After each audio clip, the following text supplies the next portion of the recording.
Consumer Welfare Month iselebraran apo iti Department of Trade and Industry. Detalye ka dito kini Idol Lawrence. IFM News. IFM News. IFM News. Lokal.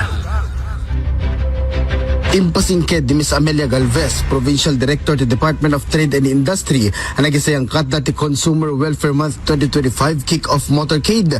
Kunana, aday ito nga aktibidad kat adat tigagam na amang proteher nagiti karabengan nagiti agat-gat lang wino nagiti consumers. Imbatad na at tema tinaso ang aktibidad kat bida ang consumer sa bagong Pilipinas.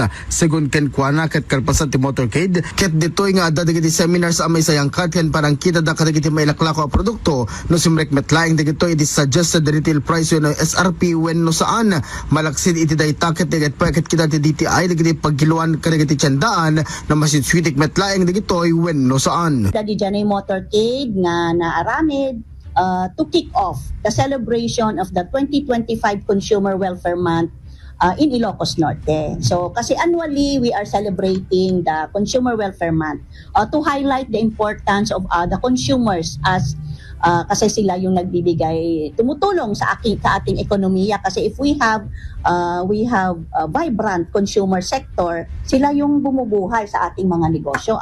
Pero dapat bigyan din sila natin ng importansya na dapat sila ay mabigyan ng karapatang protection. Oo, kasi nga mahirap din naman na yung business sector lang ang ating titignan. Kasi ang DTI we have two mandates.